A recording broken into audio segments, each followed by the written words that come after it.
Donald duck के cartoon देखने वाले बच्चों को तो बतखों से मोहब्बत हो जाती है, लेकिन क्रिकेट में सिफर पर आउट हो जाने वाले खिलाड़ी बतख से खासी नफरत करते हैं। वैसे तो तालाबों या आबशारों में तैरने वाले तमाम परिंदों जैसे बगला, राजहंस और इसी अनवा के तमाम परिंदों को मजमूई तौर पर बतख ही कहा जाता है। लेकिन आज की इस वीडियो में मैं आपको सिर्फ बतख यानी घरों में पाले जाने वाली आम बतखों के बारे में हैरान कुन हक़ाइक़ बताऊँगा। इन्फॉर्मेशन अलार्म 360 में खुश आमदीद। इन्फॉर्मेटिव वीडियोस के लिए मेरे चैनल को ज़रूर विज़िट करें और सब्सक्राइब करना तो बनता है ना दोस्तों। खैर, बात शुरू करते हैं बतखों के बारे में हैरान कुन हक़ाइक़ की। बतखों की ज़ुबान में हड्डी होती है। बतखों की कैं कैं की आवाज़ माहौल से मुतासिर होती है। तमाम बतखों के कैं कैं की आवाज़ हर इलाके में थोड़ी मुख्तलिफ होती है। बतखों के पर वाटर प्रूफ होते हैं, हत्ता कि जब बतख पानी में गोता लगाती है तो इसके परों का निचला हिस्सा बिल्कुल खुश्क होता है। और नर बतख की आवाज़ मादा बतख के मुकाबले में बहुत हल्की होती है। बतख के नर या मादा होने की पहचान उनकी आवाज़ से भी की जाती है। मादा बतख बहुत तेज़ बोलती है, जबकि नर बतख आराम से सरगोशी ही कर पाता है। दोस्तों, बतख के अंडों से निकलने वाले बच्चे अंडों से निकलते ही जिस मखलूक को देखते हैं इसकी खसूसियात अपनाने की कोशिश करते हैं। अगर वो पहली बार इंसान को देखें तो इनकी जबिलत इन्हें इंसानों का पीछा करने का कहती है और वो ख़ुद को इंसान समझते हुए बड़े होते हैं। बतखें जब कतार में सोती हैं तो इनमें से एक बतख कतार से बाहर इस तरह सोती है कि इसकी एक आंख अध खुली और दिमाग भी आधा जागा हुआ होता है। ये बतख आराम के साथ साथ पहरेदारी भी कर रही होती है।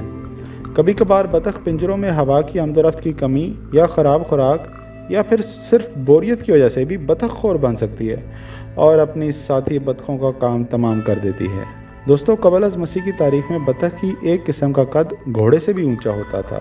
ड्रामोर्निस नामी इस मखलूक का कद 3 मीटर या 9 फुट 8 इंच और वज़न 730 किलोग्राम होता था। बतखों को हर वक्त रोटी, पॉपकॉर्न या इस तरह की चीज़ें खिलाना इनकी सेहत के लिए मुतवक्के तौर पर नुकसानदेह है। बांग्लादेश के किसान मुर्गियों की बजाय बतखों को पालना पसंद करते हैं। असल में वहाँ आए दिन सैलाब आ जाते हैं। ऐसे में मुर्गियाँ तो डूबकर मर जाती हैं, लेकिन बतखें तैरने की वजह से बच जाती हैं। दोस्तों, मज़ीद हैरान कुन हक़ाइक़ की बात करें तो बतखें दीवाना वार फ़ज़ाई कारनामे भी सर अंजाम दे सकती हैं। पानी से बाहर बतख, यकीनी तौर पर बतखें ज़मीन पर चलने में बहुत अच्छी नहीं होती हैं, लेकिन वो ख़ास तौर पर जब हिजरत करती हैं तो बहुत अच्छे उड़ने वाली होती हैं। इनकी औसत परवाज़ की रफ्तार 50 मील फ़ी घंटा होती है, जबकि यूसैन बोल्ट बमुश्किल 23 मील फ़ी घंटा की रफ्तार से जा सकता है, जबकि कुछ बतखें 50 मील फ़ी घंटा की रफ्तार से ज़्यादा हासिल कर सकती हैं। एक सुर्ख छाती वाली बतख मिस्र गंसर को 100 मील फ़ी घंटा की रफ्तार से उड़ते हुए रिकॉर्ड किया गया, जो दुनिया के तेज़ तरीन ज़मीनी जानवर चीता से तकरीबन 40 मील फ़ी घंटा तेज़ है। बतखें इंतहाई ऊंचाइयों पर बहुत ज़्यादा नॉन स्टॉप फासला तय करने की भी सलाहियत रखती हैं। अच्छी टेल विंड के साथ मालार्ड्स बतखें 8 घंटे की परवाज़ में 800 मील का फासला तय कर सकती हैं, जो कि रियासत कैलिफोर्निया से भी ज़्यादा है। लेकिन इस तरह के सफ़र में काफ़ी तवानाई खर्च होती है। यही वजह है कि वो परवाज़ों के दरमियान एक हफ़्ते तक आराम करती हैं और खाना खा के बकिया सफ़र के लिए ताज़ा दम हो जाती हैं। तो दोस्तों, है ना मुनफरिद और हैरान कुन मालूमात। व्यूअर्स, एक मरतबा फिर आपसे यही गुजारिश है कि अभी तक अगर मेरा चैनल आपने सब्सक्राइब नहीं किया तो सब्सक्राइब कर ले और बेल आइकन को दबाना ना भूलिएगा। दोस्तों, मज़ीद ये कि आप जानकर बहुत हैरान होंगे कि बतखें अपनी इर्द गिर्द 360 डिग्री तक देख सकती हैं और इंसानों से 3 गुना बेहतर, और वो भी 4D रंग में। बतख की आंखें हैरत अंगेज़ होने से कम नहीं हैं। इनका बसरी मैदान इंसानों से 2 गुना बड़ा है और वह दूर की चीज़ों को हमसे 2.5 से 3 गुना ज़्यादा वाज़ेह तौर पर देख सकती हैं। और इस पर यह कि इनकी 3 पलकें और 4 जहती यानी 4D रंगीन बसारत भी है। और ख़ैर, बतख कुत्तों से ज़्यादा देर तक ज़िंदा रह सकती है। देसी बतख, एक मादा मालाड बतख जो बरतानिया में रहती थी, जब वो मर गई तो इसकी उम्र 20 साल थी, जिससे वो दुनिया की अब तक की सबसे मुअम्मर तरीन बतख बन गई। जंगल में बतख की औसत उम्र 5 से 10 साल के दरमियान होती है, लेकिन एक पालतू घर या घर के पिछवाड़े की बतख जिसकी अच्छी तरह देखभाल की जाती है, वो अपने 9 उम्रों में आसानी से रह सकती है। बतख मुर्गियां 10 साल तक अंडे देना जारी रख सकती हैं, हालांकि इस उम्र तक इनके अंडों की पैदावार में नुमाया कमी वाक़या हो चुकी होती है। बतखों के पाँव जमना यानी फ्रीज़ होना तकरीबन नामुमकिन है। क्या आपने कभी सोचा है कि बतख या दीगर आबी परिंदे बाज़ औक़ात एक पाँव पर क्यों खड़े होते हैं? इस सवाल का भी यही जवाब है।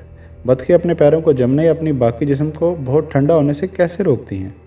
बहरहाल, आप यानी हम इंसान मुंजमद कर देने वाले मौसम पर नंगे पाँव बाहर खड़े नहीं हो सकते, चाहे हमने कितनी भारी जैकेट क्यों ना पहन रखी हो। ریٹی میرابائل ایک حیاتیات کی اصطلاح ہے جس کا مطلب ہے لاطینی میں حیرت انگیز جال۔ بطخوں کی ٹانگوں میں ایک خصوصی آرٹیریل نیٹ ورک ہوتا ہے جو کہ ان کے دل سے بہنے والے گرم خون کو ان کی ٹانگوں سے واپس گردش کرنے والے ٹھنڈے خون کو گرم کرنے کے لیے استعمال کرتا ہے۔ یعنی واپس آنے والا خون ان کے دل تک پہنچنے تک پہلے ہی گرم ہو چکا ہوتا ہے اور ان کے پیروں کو ان کے باقی جسم یا خون کو ٹھنڈا کیے بغیر ان کے بنیادی جسمانی درجہ حرارت سے زیادہ ٹھنڈا رہنے دیتا ہے۔ جب وہ آرام کرتے ہیں تو ایک ٹانگ پر کھڑے ہو کر بطخیں اپنی ٹانگوں کے ذریعے گرمی کے نقصان کو 50% کم کرتی ہیں، جس کا مطلب ہے کہ توانائی کا کم خرچ ہوتا ہے۔ ہر ایک جانور جو کیلری خرچ کرتا ہے وہ ایک کیلری ہے جسے اسے استعمال کرنا پڑتا ہے، لہٰذا یہ موافقت اور طرز عمل جنگل میں بہت فائدہ مند ہے۔ ہمیں امید ہے کہ بطخ کے متعلق یہ حیرت انگیز حقائق آپ کو بطخوں اور اپنے ارد گرد دیگر جنگلی حیاتیات کی بہتر طور پر سمجھنے میں مدد کریں گے۔ یہ یقینی طور پر ایک حیران کن دنیا ہے۔ انفارمیشن الارم 360 کی مکمل ویڈیو دیکھنے کا بہت شکریہ۔ امید کرتا ہوں کہ آپ میرا باقی چینل بھی وزٹ کریں گے اور اپنے دوستوں سے بھی شیئر کریں گے۔ اگلی معلوماتی ویڈیو تک مجھے دیجیے اجازت۔ اللہ حافظ۔